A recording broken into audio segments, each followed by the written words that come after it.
Well, we're clouded out. It's been raining cats and dogs here for the past, well, at least all day today. So I can't do anything. Yeah, I had a good night the other night. We had a couple people staying at our place, and I went out and did a star party for a couple hours with them. And we at least, the most popular things to look at for people like that are Jupiter, Saturn, Venus, the moon. So we were able to do that. Nice. A lot of the other things were pretty washed out. Yeah, at least all the bright light bulbs they're in place. Yeah.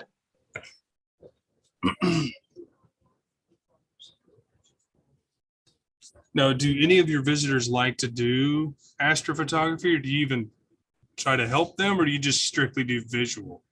A pretty good share of our visitors are people that are coming here to do astrophotography. Okay. In fact, with the pictures I'm going to show later, a lot of them are from guests that have stayed here. But some people are coming here they're birders. Some are here just to hike. Some are here to get away, just as a nice quiet place. Probably 50% are astronomers, and most of them are astrophotographers. When you can rent a place with a roll-off roof for the same price as renting a place with absolutely nothing, it's kind of a no-brainer.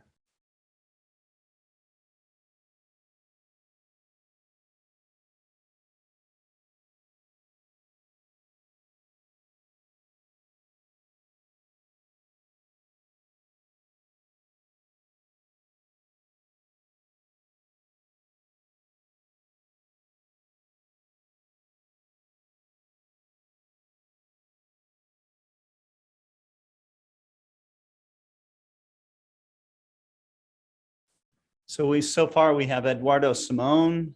He says TGIF to everyone. Aaron Thompson, Mike Wiesner. Hi from cloudy Arizona. Was clear last night, so photographed Comet Leonard. Very faint. And that roar that you hear outside is rain, if you can hear that. Billy's Astros on. Hello, Scott and Tyler. And Harold Locke says howdy and fantastic Friday. That's right. Howdy to everybody out there. Even with the headphones, it's raining crazy. Lord of mercy. Yeah. For a moment there, I couldn't even see outside. It sounds like you can't. It sounds like you can't see outside because it keeps beating on the roof, and I can hear it through the headphones. Sunshine and 65 degrees down here, guys. Oh, that's nice, John. That's nice. You're so wonderful. You're great. That's the way New Mexico should be. So. Hey, the other house is empty for a couple days. Oh, yeah? Scott, I'm going on vacation. That's right. I'll meet you at the airport. Okay, sounds good. Let's see. Yeah, you can fly into Animas International. Okay.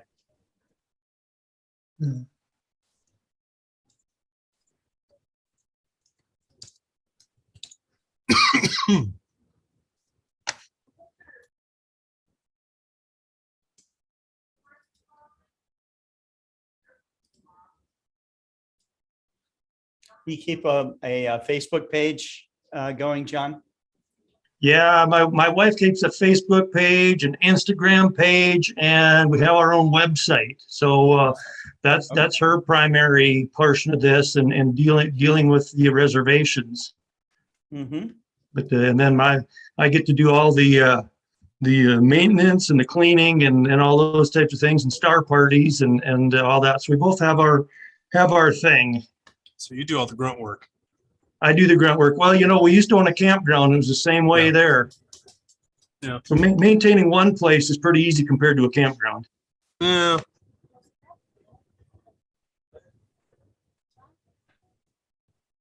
Wow, it is raining out there. I really hope we don't. Billy's Astro, quick question about the Exos. Does it have the TDM on it?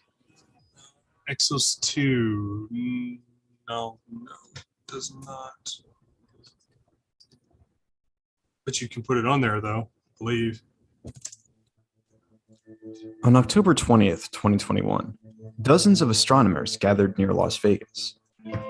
They pointed their telescopes at the sky and waited for the moment that the light from a faraway star blinked out.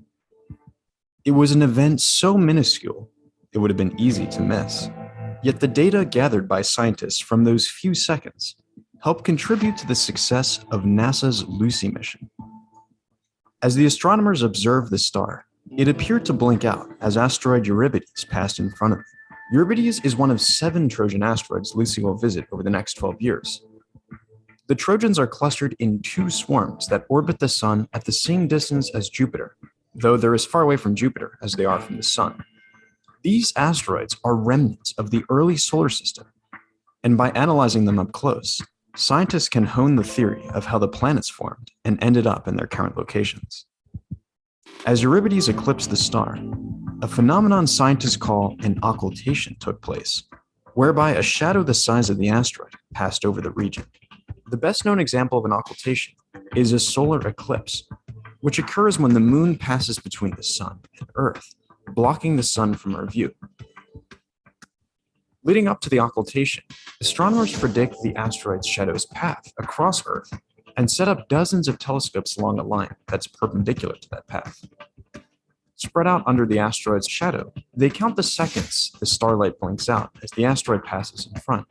Using the asteroid's known velocity, it is possible to calculate its width.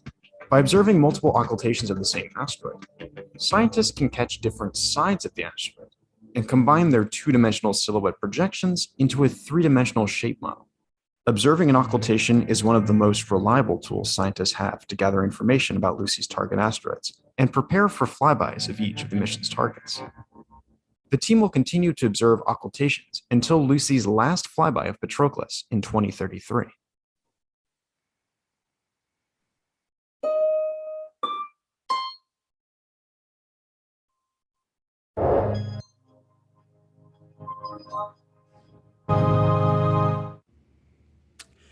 Well, hello, everybody. This is Scott Roberts with Explore Scientific and the Explore Alliance, and I'm here tonight with Tyler Bowman, our host of Focus on Astrophotography, and this is our 22nd episode. And his special guest is John Adler from the Valley Vista Getaway, which is kind of an astronomer's heaven, an astronomer's B&B. And so I'm going to turn this over to Tyler and John. Thanks for watching us today on this very wet Friday here in Arkansas. Hi, everybody. Everybody knows who I am, Tyler, and our special guest today is Mr. John Adler. John, I've known John, well, through Facebook. I have never physically met the gentleman yet, but hopefully in time. John, I know you just built an observatory on your property because of all the pictures that you blasted on the social media network, and kind of go over why you wanted to do that. And I want you to if you can, go over how that benefits your guests when they come to your Vista or your getaway, because I'm going to have to come because it's raining here. Okay. Well, when you say an observatory, actually within our property, there are now 4 observatories. I have 2 roll-offs and 2 small domes. And I'm going to go through a little bit of how we came about here. And then I've got a whole bunch of pictures that I can share to kind of show our place, the observatories, and then some of the people that have come to visit, and some of the pictures they've taken and things like that. But I'm just going to back up a little bit. I first got into the whole astrophotography thing about 5 years ago. At that time, we had owned a campground for 6 years. Before that, I was an engineer. We sold the campground and hit the road full time in our RV and became nomad. Well, I kind of decided, hey, I need a hobby. So astrophotography became the hobby. And for a few years, we traveled around the country looking for dark sites, looking for observatories, things like that. In 2018 is when I first met Scott and Kent up at the Yerkes Observatory. So that's how I know those 2 gentlemen. But we'd spent our winters south, like most people that travel in their RVs, and came down to this area in southwestern New Mexico, or is what a lot of people like to call the middle of nowhere. But it is a Bortle 1 location. And I would say that within a 20-mile radius of where I am, there are probably 100 either observatories or setups in observatories. There's a place over in Arizona called Arizona Sky Village that a gentleman by the name of Jack Newton and a fellow by the name of Fred Espinack have observatories and homes. And a lot of people know those two guys. North of us, there's a place called Astronomer's Paradise, and one to our east is Dark Sky, New Mexico. And they are primarily large observatories that rent out space to people. At Dark Sky, New Mexico, most of them are remotely operated.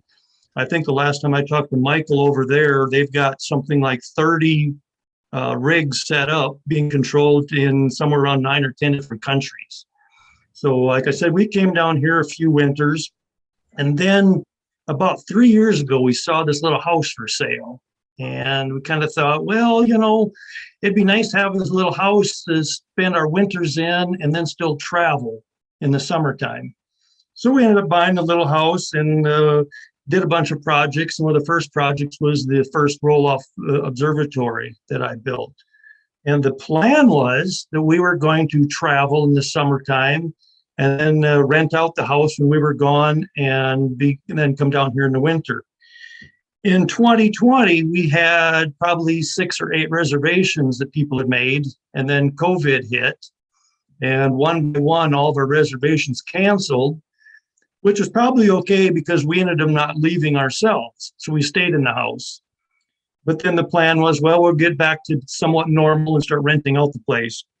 And must have been about February, I got this crazy idea that, you know what? We could still rent this place out and we could build or get a bigger place, maybe on the neighboring property. So I talked to the neighbor. We have about 9.5 acres. So, you know, we have plenty of land. I talked to the neighbor, and he's the one that said, you know, you don't need to buy another lot. You got enough land. You could put in another house and another observatory right here on the same lot. So we kind of hustled things along because we did have some reservations, people coming in that wanted the house. Probably 50% of the people that rent our house are here for their dark skies. A lot of them are astrophotographers. Some are just visual astronomers, but they want our Bortle 1 skies. And I want to share them with people. A lot of these Airbnb type places, people are doing it because that's how they're making their mortgage payment. Well, I don't have a mortgage payment, fortunately, because everything here was relatively cheap. But I did it mainly because we want to share the experience with people. And I'm going to show pictures of some of the folks that have come to visit. 2 nights ago, I had a couple that was staying here. They're not astronomers, but we made it known that I can do a star party for them. So I spent 2 hours with them, set up a different telescope of mine, took it back over to the observatory at that house, and did about a 2-hour star party. Now with a 92% moon, it washes out a lot of things, but we still got to look at Jupiter, Saturn, Venus, a few star clusters, and of course the moon itself. And I've done volunteer work for the Park Service doing star parties. And to me, it's fun. I, to be honest, get bored with visual astronomy, but to see people see things for the first time and to hear them say, wow, is kind of the fun part of it. And the funny story I like to tell is when we were up in Page, Arizona at the Canyon National Recreation Area, and I was doing a star party, and I had the one big CPC 1100 set up, and the gal was looking at it. We're looking at Saturn, and all of a sudden she goes, "Oh shit!" And of course, about 30 other people heard her say, "Oh shit," and they start laughing. And all I can do is say, well, that's a different response. Most people just go, oh, wow, or something like that. But the other night when I had some folks over and we were looking at, when you see the rings around Saturn and you see the moons of Jupiter with your own eyes, you get a lot of wows. And I like doing that. But I do mainly astrophotography. A lot of our guests come and do astrophotography. And so that's a lot of who we have. I've got a whole bunch of pictures I can share if I can do my share screen here. Let's see if this is going to work for everybody. It looks like it is. You can see that, can't you, Tyler? Yes, sir. Sure can. Okay. Oh, it's beautiful, by the way.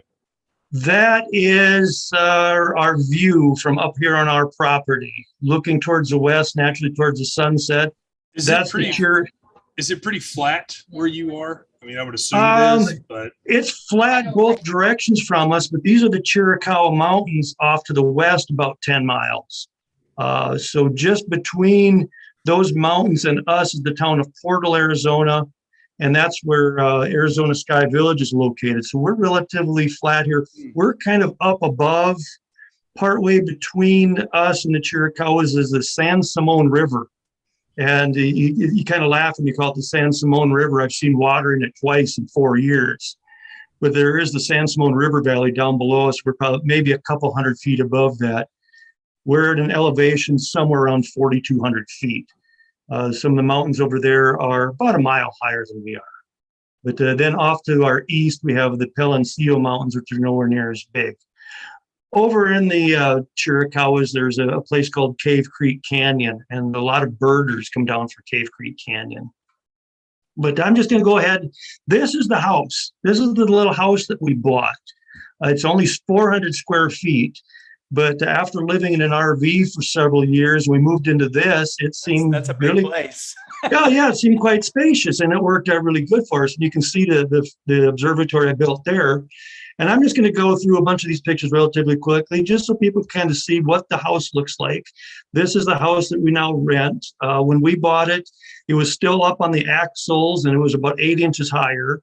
Some folks had developed the property and brought this in 10 years before we bought it. And apparently he passed away. The widow tried to sell it and wasn't very successful. And so the local realtor bought it, and he was renting it out. And we bought it and did a lot of work on a lot of projects inside and outside. But here's what it looks like on the inside. Fortunately, it came pretty much furnished when we bought it, so we really didn't have to do a whole lot. But it's a comfortable little place. You know, it's for 2 people. You know, we've had people say, "Oh, we want to bring 4 people." Well, you know, I guess 2 of them could sleep there on the couch, and then 2 of them in the bed. But you're not going to be too comfortable with more than 2 people in this house. So this is just some real quick pictures of what the house looks like. It does have a small washer and dryer. But after I got done with some of the projects in the house, the next project was this observatory.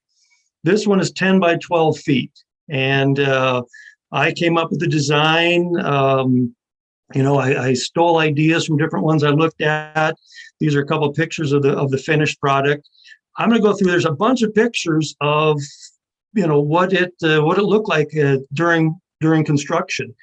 So this one you can see right after we got the slab poured, and I had to rent a U-Haul trailer to haul in a lot of lumber.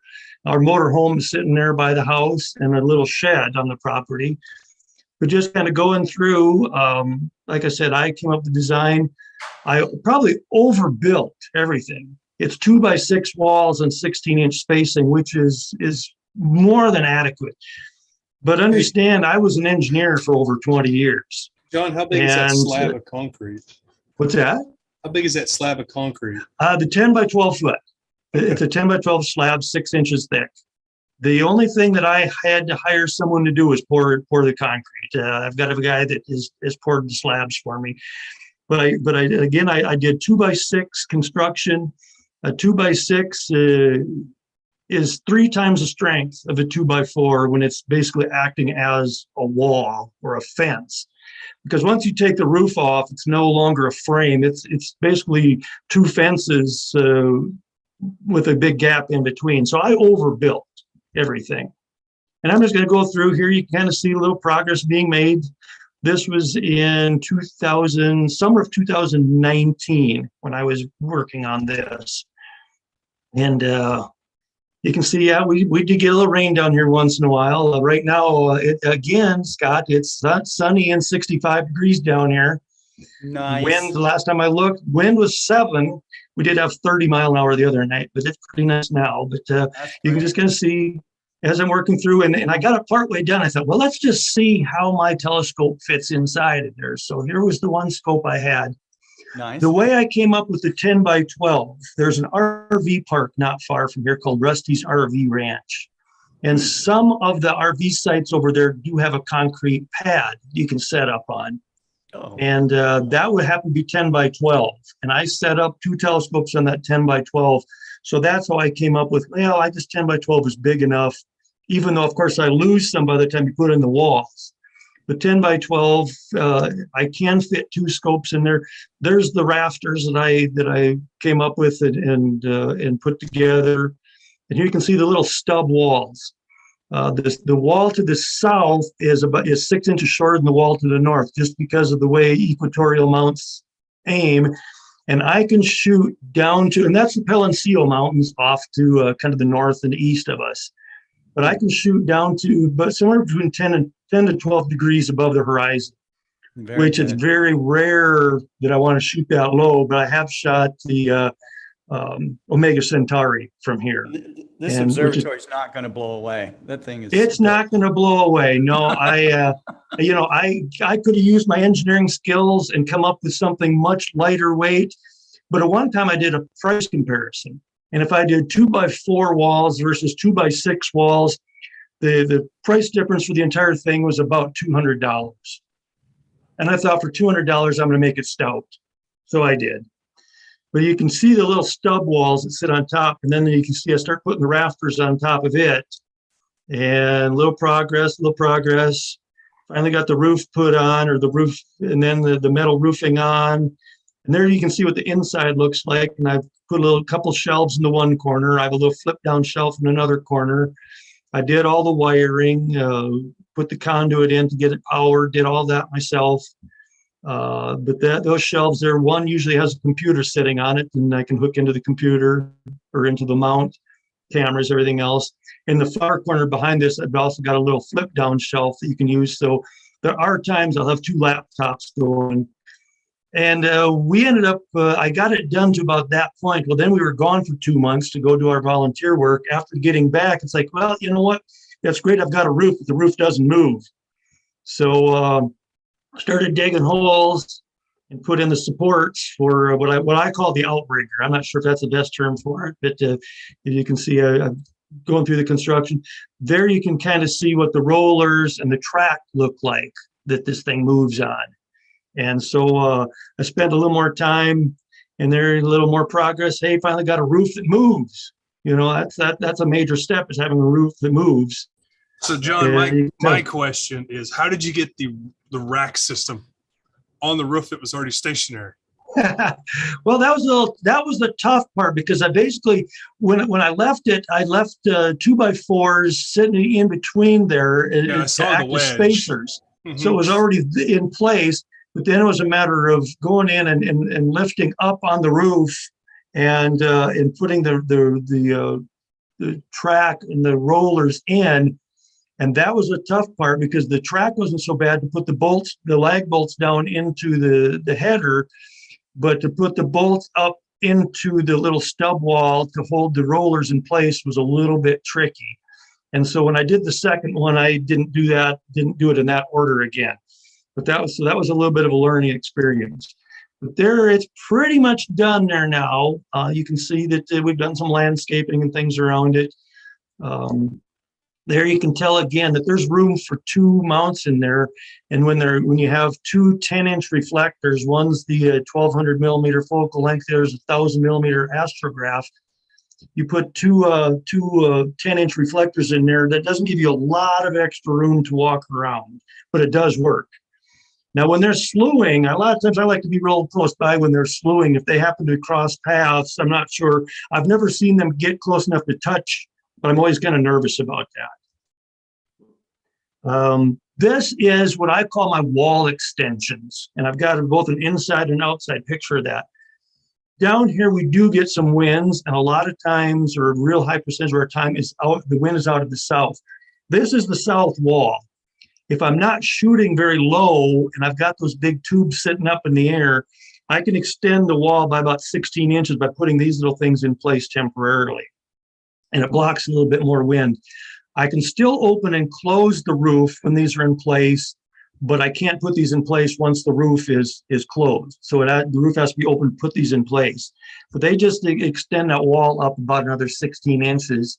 So that if we do get that wind out of the south, I can, block that wind off. Otherwise, it's a good little windbreak. It works really well. A lot of nights I don't need it, and it's very rare that I'm shooting low enough that I need to do that.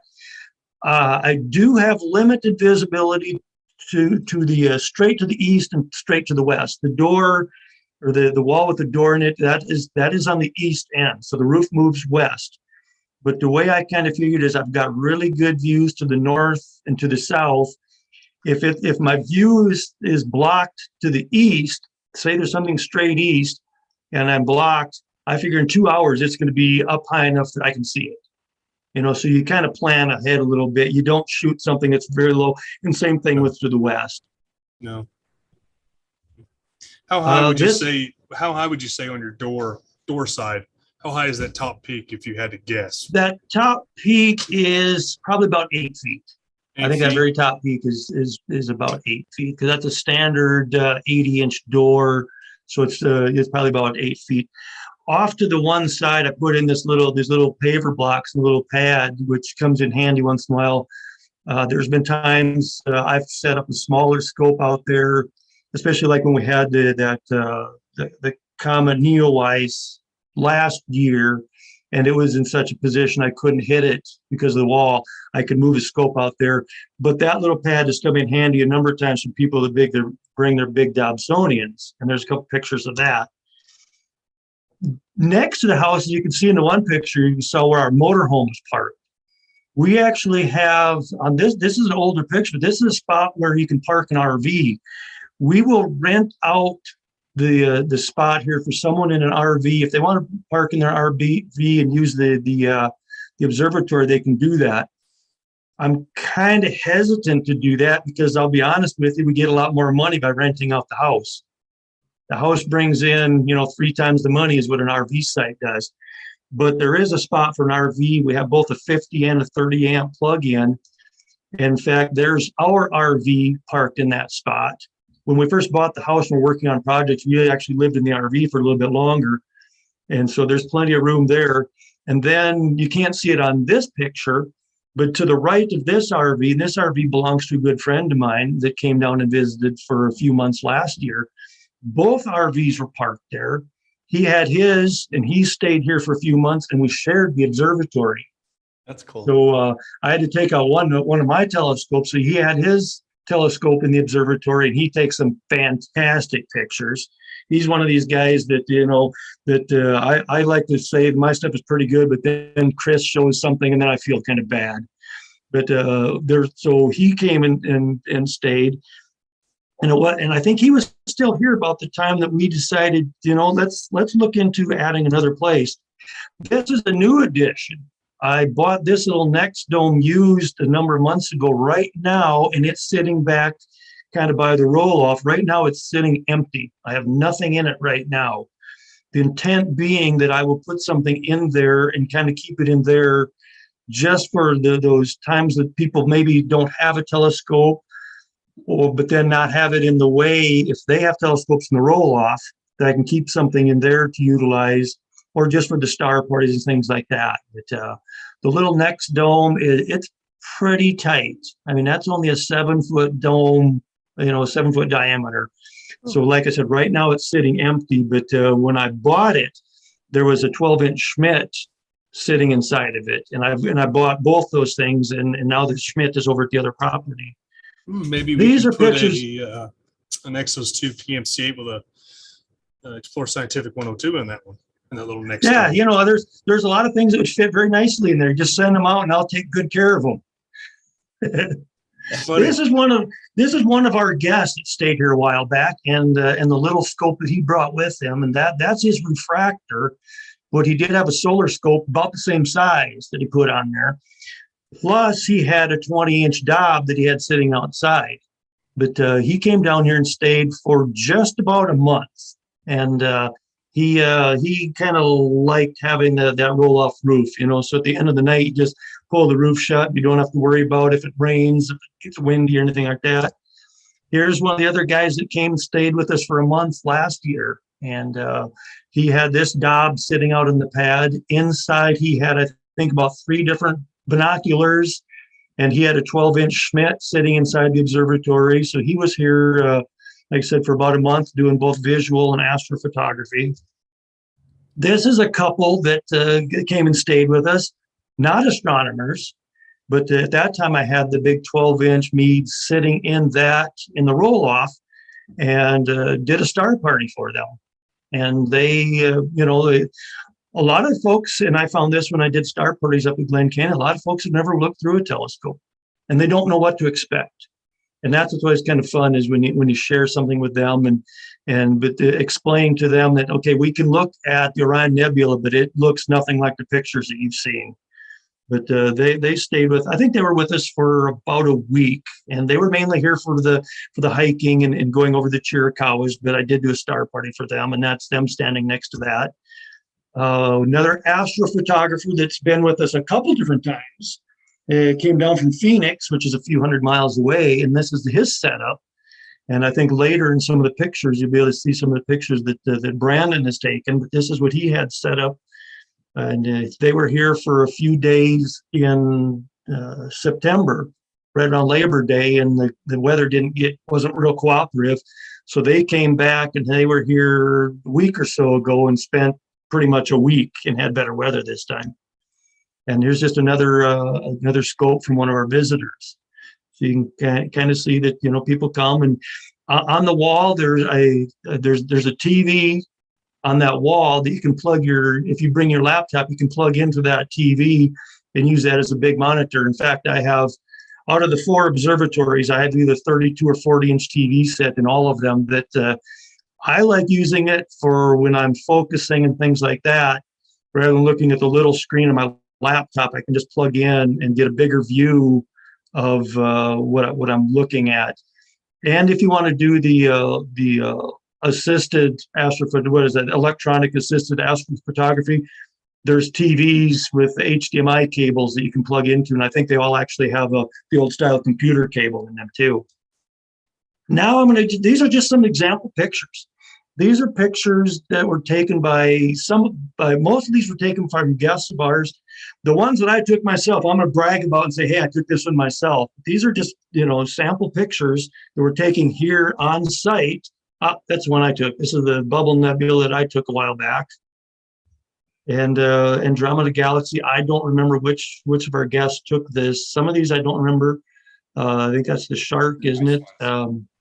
And I don't remember who took that one either. But these are just, and some of our folks come and they want to do this type of astrophotography. They're just here for for Milky Way shots. And when the Milky Way is bright enough that you feel like you can almost read a newspaper, you're in dark skies. If for people that have never been to a Border 1 sky, you have no idea how bright the moon is. When you have a full moon in a Border 1 sky and you have no other light pollution, that moon is blinding. But there are times, like I said, even during a new moon, there are times that the stars light it up enough that you can see what you're doing without a flashlight. And you can see off in the distance there are lights down in the valley. Mm-hmm. This is the is that M78? No, I think this is the embryo. This is one I did. I believe this is the embryo nebula. Very similar, yeah. But I take that one a while back. This one, again, I don't remember. I think that's what is that Stevens Quintet or something. I don't remember exactly which one this one is. Looks like it. Yeah. This was done by one of our visitors. Chain, maybe. I'd have to double check that. Yeah, I don't remember. I think this is one of Chris's. I think Chris that I was talking about that had his RV. I think this is one of the ones that he did. Nice. Yeah. There you go. Yeah, and I've done it, but not. I do all one-shot color, so I'm not doing any Hubble palette or anything like that. I'm still strictly one-shot color. And until recently, I was still using an unmodified DSLR. And when you're in dark skies, you can get away with that a lot easier. I've now upgraded to an Astrocam. I've got an S-Big that actually Chris. It's kind of interesting. Chris, I could say he sold it to me, but there was no money changed hands. He can come and stay here in exchange with the camera type of thing. So no money changed hands. Yeah. So it worked out for both of us. Yeah. Of course. But this is one I did. This is one I did not too long ago, and I think it was recognized as a horse head. And I think that was relatively short. I think that was maybe only about 2 hours of stacked images. You know, it wasn't, you know, I see a lot of times people do 20, 30 hours, and unfortunately I'm not that patient. I think about 8 hours of total exposure time is about my upper limit so far. There's just too many things to shoot. You know, it's, but I am beyond the trying to do 5 things a night. Another Milky Way shot that was done by one of our guests, the Helix. I think Brandon did the Helix. I think that was one that Brandon, I was here for a while, had done. I do know that Brandon also, this is the comet that Comet Leonard that showed up not too long ago. I did some shots of it, and I'm still messing around trying to get it to the processing to work out the way I want it to. I see a very distant galaxy down in the lower left corner, and it kind of looks like another one or two up above it. But that was one that he'd done. That's one of my Veil Nebula that I did a while back. And this is another of my shots that I did. This is over at my other dome. Those lights you see in the lower left, that looks like a whole lot of lights. That is at the way station up on Interstate 10, 25 miles away. There's just enough of an opening between the two mountains that you can see up there, and those lights look really bright. But when you consider they're 25 miles away, I guess they're really not so bright after all. And this is okay. Now I'm going to show you the observatories over at our new house. And when I say new house, we're talking about 350 feet away. So it's on the same lot. This is roll off number 2. The other one is called the Valley Vista Observatory. This one, we finally came up with a name, and this picture was taken before we put the sign on it, because this is the Sundance subdivision. This is now called the Sundance Observatory. Almost the same design, except I extended it 3 extra feet. And the reason I went 3 feet, so this one's 10 by 15. The reason I went 3 extra feet is the roof panels, the metal roof panels are in 3-foot width sections. So I added one more section and made it 3 feet longer. And then I also put in one more support.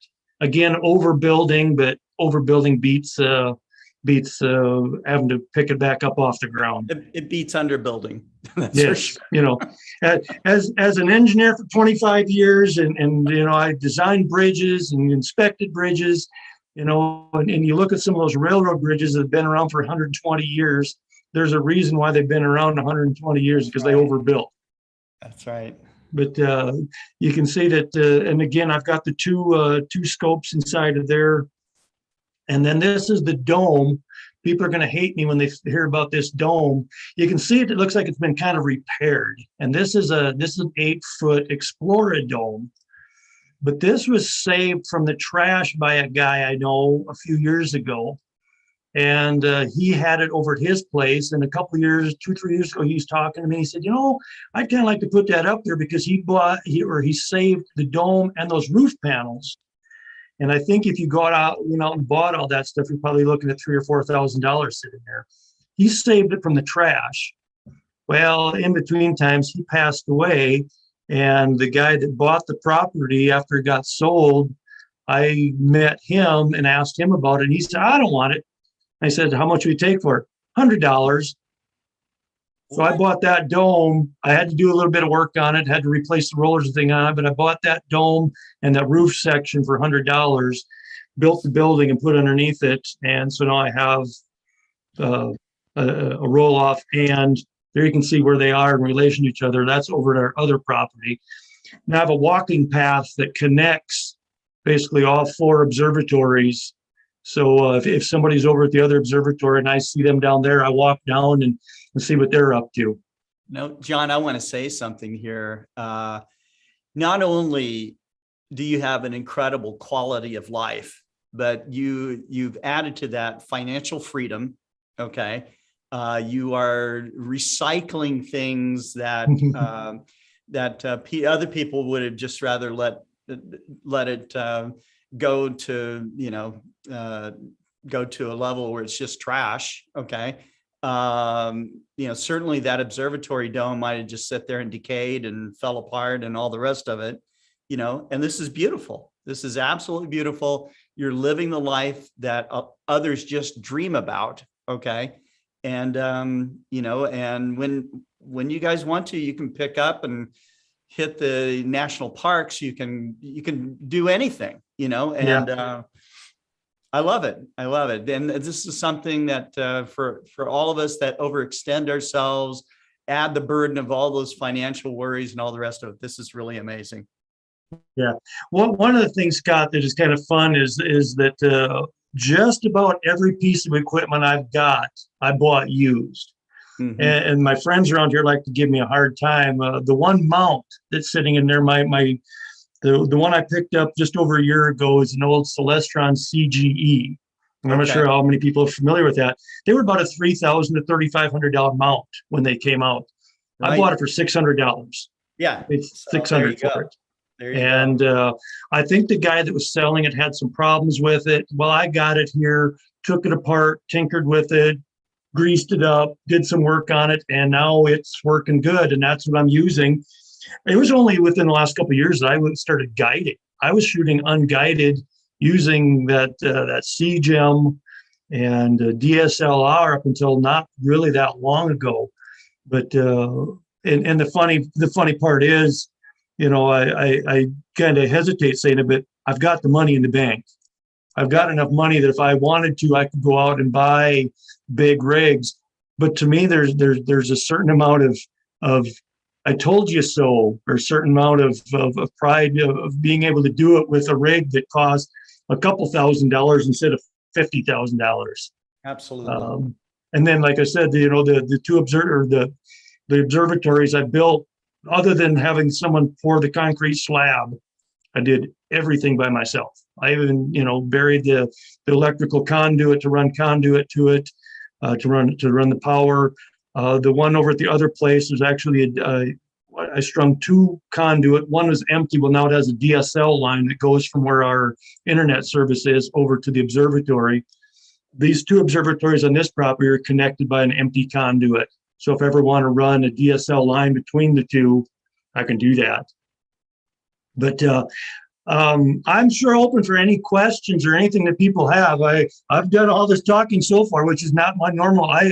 I've taught classes on quite a number of things over the years. I was a firefighter for years and taught classes on that, engineering. I always try to keep classes very informal, and here I am just talking at people, and I'd rather talk with people. So if there's anybody out there that has questions, feel free to ask. I have a question for you, John. How come you never thought about doing a pier? The reason I didn't do a pier is I might put in like a concrete pier in my observatory now, but the reason for no pier is I always had the intention that other people could bring their gear. If you put in a pier, 99% of those folks, it's going to be the wrong adapter on top of that pier, and they're not going to be able to set their telescope up. What if they bring just their telescope? If they bring just their telescope, Mm-hmm. You mean just the OTA without any? Yep, just the OTA, their camera assembly, all that, just no mount, just the OTA. Then they could use either my CGEM or my CGE and do that. You know, we could certainly. I move things around. Right now, I've got over in my observatory here, I have the CGE and the 10-inch astrograph. And then in the dome, I've got the big 12-inch Schmidt on a wedge. It's great for planetary. Yep. That's sitting in my dome. Over in the other roll-off right now, I have the CGEM and an 8-inch D4 Schmidt. And that one I can move back and forth. That one's good for visual. Yes. That one, you know, that's a good visual scope. Equatorial mounts with a reflector on top, the eyepiece is always in weird places and just aren't as suitable for doing visual. But that equatorial mount with that Schmidt on it is a pretty good visual scope. So I move things around as needed. If someone comes, I believe our next renter comes here in a couple days, and they, I think, just want a star party. So I'm going to leave that CGEM and that Schmidt over at the other observatory. If someone else is coming and they're bringing their gear, I'll move my stuff out of the way and give them that whole observatory. So things kind of move back and forth depending on the visitor, depending on the guest. It might be hard just to have a pier that would be the right size, for everyone. Yeah. So, You look at like the adapters that are on top, whether they bring a Celestron or they bring a meat or they bring an astrophysics, they all are going to need a different adapter on top. Yeah. So I may do something more permanent in my observatory. I just haven't gotten to that point yet. We kind of hustled to get this house. We've got I guess it doesn't show up in any of the pictures. We bought a modular home and had it moved onto this property. So I say I have 2 houses and 4 observatories on my property here. And my motorhome is parked there too. And well, right now, some other friends of ours are visiting. They have their RV parked over here near our house and are staying in their RV. So say someone wants to get in contact with you to stay the night or stay a week or whichever. How would they get a hold of you? Well, they could go out to valleyvistagetaway.com is our website. Just all one word. I've posted that in the link to this program. We are listed on both Airbnb and Verbo and a number of these different sites where you can rent out sites. I've got to tell you right now, I sure do not. I do not recommend Airbnb. I'm not sure what's up with them. They all of a sudden canceled 3 of our reservations on us, and we didn't even know that they canceled them. And until we found out that the people that had reservations contacted us and said, hey, our reservation has been canceled. And we're not sure what the reason is. We spent a half hour on the phone with them this morning and still never got an answer. And so you can book directly through us. And that's the way I recommend doing it, because it saves you money and it saves us money by calling us direct and booking. We have weekly rates. We have nightly rates, weekly rates, and monthly rates. And we'll have people that contact and say, hey, I want to spend 5 nights.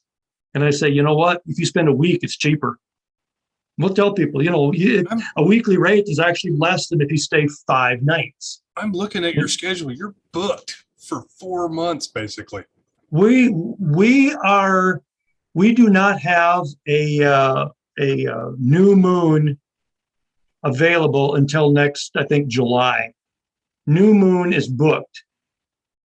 We do have some openings that open and close, and it changes because people, like I said, all of a sudden, we did have somebody that made a reservation just a few days ago. They made a reservation for, I think, a week next spring, and 3 days later, they called or canceled the reservation. I don't know what came about. So, I mean, it changes. But new moon is certainly popular, but we do have, and we have people that again, we have reservations next year for a month at a time. We have reservations for a week at a time. We've got, it's great. And like I said, it's more to share the experience. And when someone is over there, if they bring their telescopes, great. I'll go over there and we'll sit and talk, for hours, and swap stories and things. The one fellow that I showed you that had the big daub outside, he actually had taught astronomy at both the high school and college level at one time. And he was here for a month this spring, and he already has a reservation for a month next spring. So he liked it so much, he's coming back. And he lives up in Spokane, Washington. So that's not just a short little trip down here. Some of our people that come in just for hiking and things like that, a lot of them come over from Arizona for a few days, just to get away from Phoenix, get away from Tucson, and come over here because just kind of get away and go someplace peaceful. Scott, I think you may have had some questions that I kept interrupting. There's comments here. Let's see. You have people watching from around the world, John. So that's great. Harold Locke says, I just saw in a new Facebook group a guy named Bill Collins that built a beautiful observatory with a rotating dome and had an attached enclosure side control room in Canada. It was also heated. You're getting people to think about these vacations and maybe making an astronomical vacation within our audience here. Josh Kovac says he's about to start a 2-week vacation. and he wants to get a lot of time to get better at Pix Insight. Josh, when you go to a place like an astronomy bed and breakfast, and there's not a lot of them in the world. I mean, you'll see them sometimes in a magazine, a collection of them or whatever, but even so, there's still maybe, a dozen, maybe 20 such places in the world. Okay. And they are usually booked. Jack Newton, who you mentioned, John, has run one for many years. There are a few, but it is an experience that's amazing. And when you're out there with like an expert like John Adler is, you can get tips and insight on how to use that software, how to do image processing, the little things that really can take your astrophotography to the next level. The other aspect is, you're out under as he said, a Bortle 1 sky, and few people have experienced that. And that is being in that kind of environment, and John will probably be the first to tell you, is a healing experience. Okay, it really is. You're out there where it's truly dark. You're seeing something that's primordial. The way that cavemen saw the sky, right? And it can bring a sense of peace, and that is something that a lot of people are waking up to, especially with this pandemic that's happened. Many people have joined the ranks of amateur astronomy because they found this sense of peace and connection. So I think it's so cool. And John, that you have, I think you've done a really great job this afternoon getting people interested in getting out there, and especially being at a place like yours out in New Mexico. Yeah. The one thing about this place, we talk about the towns near us, and it's always, we kind of laugh when I say there's towns.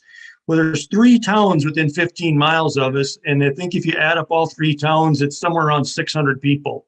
Right. The entire county that we live in is barely 4,000 people, and it's over 3,000 square miles.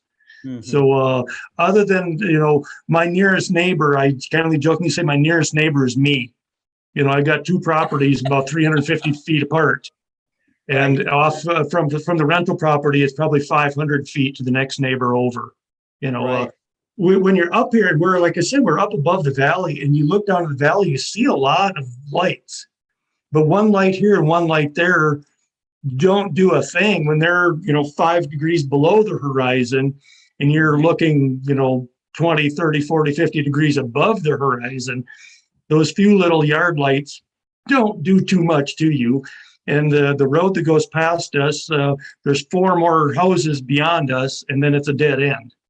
So There's not a lot of, if I see one car go by at night, that's a busy night. During the day, it's FedEx and UPS and not much more than that. I see. Very cool. That's awesome. And it's probably pretty quiet out there, except the wildlife that you might hear. The coyotes. Yeah, the coyotes, the coyotes are pretty skittish, but it is a little unnerving when you're out there and you hear coyotes, in every direction around you. One yelps, another one yelps in a different direction. But you know what? When you're inside the observatory, you really don't care either. It is kind of a little extra sense of security when you're inside there, but having an observatory is game changer. I did the astro, around the country, but when you are in an observatory and you can set up and you polar align, and now you don't have to mess with polar alignment again. I say that I can go out and I still am manually opening the roof and manually focusing and doing a lot of these things manually that a lot of folks around here are doing 100% automated. They're sitting at a desktop I know like over here at Dark Sky, New Mexico, there's guys sitting in Korea that are running their telescopes here. Right. Well, of course, Fred is running his telescope down Peru or wherever Fred has got his other setup. But both Fred and Jack are 15 miles from us. They're down kind of on the other side of the valley, so I can see Arizona Sky Village from our place. Right over the border in New Mexico. Then. Yeah. So they're and if people wonder about our skies, well, if guys like Jack Newton and Fred Espenak come to this part of the country, I figure that kind of tells you something. that we're in the right place, you know. Yes. But having that, I can set up. I finally have it now that, and I'm still primitive. I still take my laptop out and plug my laptop into the mount and into the guide camera and into the imaging camera. But at least now through what is that, Google Chrome remote, whatever, I can sit in the house and at least monitor and control what it's doing. So I don't have to sit out there. And so a lot of times I'll sit in the house and just kind of watch the subs as they come up. And I've kind of settled on 5-minute subs. I know guys down here can take 20-minute subs. I kind of settled on about 5-minute subs. If you get one bad one, you don't feel so bad. You lose 5 minutes of imaging time. But which does happen for whatever reason. It's a cable snags, or I don't know, a bird lands on it. I don't know. But every so often you get a bad sub. But it's fun. I've got friends down here that they're into the same thing. There are probably more observatories and astronomers in this area of the country than just about anywhere else. The number of observatories. When I put that dome up on the one building, I just contacted a few of my friends that were in constant contact. I mean, we have a little group of us that are on Messenger. And I said, hey, can you guys come over? And I had 3 other guys come over that morning, and we pushed that dome up on top. One of the same guys, I'm going up to help him with the project tomorrow. So it's a great community. There's a lot of astronomers around here, and but most of us know each other, and we like to give each other a hard time. Like they call me caveman because I'm not automated. But at the same time, if I need a hand, they'll come over and I'll do the same for them. It wouldn't take much to get you automated either. No, it really wouldn't. But sometimes it's kind of fun to, I think the next thing is to at least motorize the roof. The roof is not motorized. I actually have to go out there by hand and push it open. I'm thinking a gate opener of some kind to at least motorize the roof. But, I got a buddy of mine, Simon Lewis, that he put a dragonfly on his observatory, and it controls everything through ASCOM. If the cloud comes in, it literally kicks everything off, it parks the scopes, it rolls the roof back on, and it's nice. He says it's fairly inexpensive just to get everything fully automated. I know a lot of those guys over in Dark Sky, New Mexico, and up at Astronomer's Paradise, and I know the folks at those places, and we recommend each other. There's times if they have someone contacts them and looking for a place to come stay, they'll recommend me. If I know somebody that's looking for a place to put a remote observatory, I let them know about those places. We're in the same business, but we're really not competing. We're just kind of work together on things. I know I think Dark Sky, New Mexico has a project that they're going to be working on soon that I kind of offered some assistance. We got some people asking, is the program remote desktop, is it free for people to just join? Now, I know with my system, you have to get the IP address of the current person, blah, blah, blah, blah, blah. Yeah. All fired up. But I don't know if Jack and them system is technically free. Yeah, I think some of the systems that they're using are a lot more, but like this one, though, you have to have a laptop sitting out there and another computer inside. I know a lot of those that they're using the little mini computers, and those are set up somewhat differently. And of course, the guys, you need to do that. Well, I got a couple of cheap laptops I can just take out there and set in the observatory. So it's, like I said, as one of the guys that used to work for us when we owned our campground, he'd call me a cheaper skate. If I can make, I have made 6 batten off masks of all different sizes for a total cost of about $1. I don't see how that's cheap. It's just being frugal and smart. Yeah. Oh yeah. Then I can free up the money for something else. Exactly. They're just jealous. They didn't think of it first. Yeah. Well, I'll tell you, I kind of hesitate saying this, but my father had passed away a year ago, or just over a year ago, and we recently sold the farmland. And between my two sisters and I, we sold that farmland and got $1.3 million. So if you do the math, I just gained $430,000. So if I wanted to go out and buy a bigger telescope, I've got the money there to do it. But if I don't have to, Why? I'm not going to. Exactly. Does anybody else have questions or anything? When Scott was going through some of the names of people, I recognized some of the names of people that he was mentioning. I think other people that I know through Facebook. And I have friends literally all over the world because of these Facebook groups that I've never met. As you guys know, I started the group on historical observatories, and I kind of blame Scott and my stop at the Yerkes Observatory for that. That's kind of how that got started. Right. And I now have contacts at observatories all over. I know the guys up in Cincinnati, and I know the guys at Lowell and Griffith, and I've never met most of them, but if I ever get to Cincinnati, I know I can get a real behind-the-scenes tour of the Cincinnati Observatory now because I know Craig. So it's fun to share information and stories with those folks, and I think you guys are all members of that group. So you saw like the collage of pictures I put together just a few days ago. It keeps them busy and out of trouble. Beatrice Hines is just commenting. She says, I've seen your name also several times on Facebook, John, from Facebook groups, etc. And Lubo in China says, come to China. I like where I'm at. The gauntlet down. Okay. He'll take you to Tibet where the skies are really dark. Okay. Yeah. Well, great. Well, thank you, John. That was great to spend an evening with you. It's great to see you again. And maybe we'll see each other at Yerkes Observatory sometime again in the future. Boy, I hope so. I really can't wait to get back there. Yeah. Yeah. Well, hey, you guys, we've got room. Well, I will be driving out to Arizona for the Arizona Dark Sky Star Party. So you might just see me pull up there. Yeah, so. Kent was talking to me about that recently, and I might have to try to make it up there. It kind of depends on what's going on here. But I know Kent and I are in communication quite often, and yes. All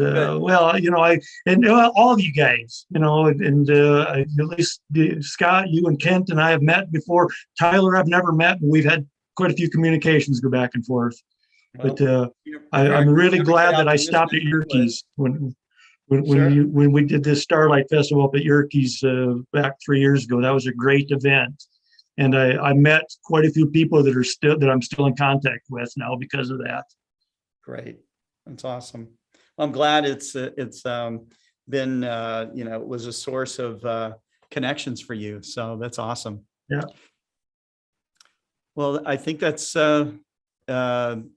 Tyler, do you have anything else you'd like to wrap up? Or John, do you have anything that you'd like to say before we call it a night? I think I'm good. I covered all the things I wanted to. I encourage those people to look us up. Look me up on Facebook. Look up, I did the plug here a little bit ago, but look up, if you like old historical observatories, the group that I started called Friends of Historical Observatories, I'm pushing 2,000 members now. But if you like seeing pictures of old telescopes and old observatories, that's a great place to go and share information with people. Now, again, awesome. It's valleyvistagateway.com, correct? Valley Vista Getaway. Getaway. Getaway. Yep. It's a getaway. When you come out here, you've gotten away. Good. I need to talk to my wife and see if we can't get away to your getaway. There you go. John, I appreciate you stopping by and explaining what you guys do at your wonderful B&B. And I hope to have you on a future show. We talk about maybe more observatories that you may have planned in the future, or if you're going to actually go fully automated. I don't know. We'll have to wait and see. Okay, yeah. But that'll wrap up the show. I appreciate the whole audience that decided to stop in today, take time out of their schedule to watch the show. It is always appreciative. Me and Scott always appreciate when we have a great audience, and I hope it continues to grow the way it has the past couple of shows. And we'll have to figure out what's going on next week because we're real busy right now and I have not had enough time to think. So we may have to sit down with Scott and figure out what we're going to do for next week's show, because it's getting that time of year again. During that time of year. Yeah, and it is absolutely crazy here because, well, everything just kind of all compresses into 1 month for us pretty much. And but hey, 'tis the season. So there you go. Well, okay, so we'll close out. You guys have a thanks to the audience for tuning in. John Adler, thank you very much again for tuning in. Tyler, thank you for putting on a great program. And we will see you guys next week with more programming and the 77th Global Star Party on Tuesday night. So stay tuned.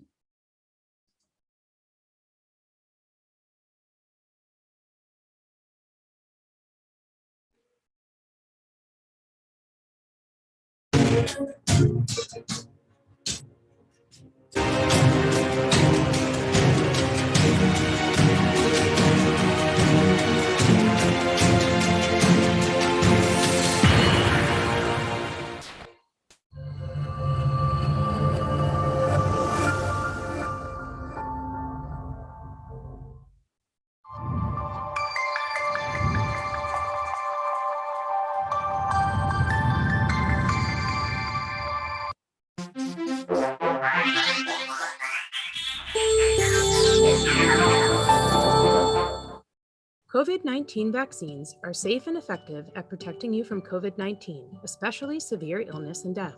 Vaccinated people are far less likely to be hospitalized or die because of COVID-19, including the Delta variant. COVID-19 has a much harder time spreading in a vaccinated population. When more people are vaccinated, we are all better protected against COVID-19. Even if you're young and healthy, it's still important to get vaccinated. Vaccines can help end this pandemic. To get the most protection, make sure you get all recommended doses of a COVID-19 vaccine. Getting vaccinated helps protect you and others from COVID-19.